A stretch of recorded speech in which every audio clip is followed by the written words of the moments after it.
Oke, lanjut part 2 ya John ya. Kita masih di pretel-pretelan ya John ya. Masih kita copot dan mencopot supaya kita dapat dibersihkan semua.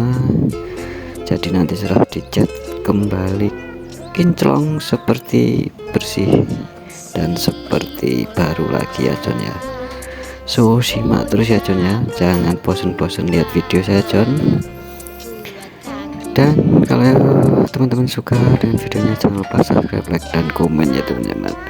Nantikan video-video selanjutnya tentang mencoba belajar mengecat ini ya John ya.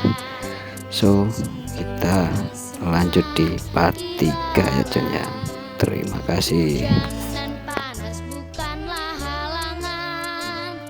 Laut, gunung, hutan, tempat bermainnya, kecak lumba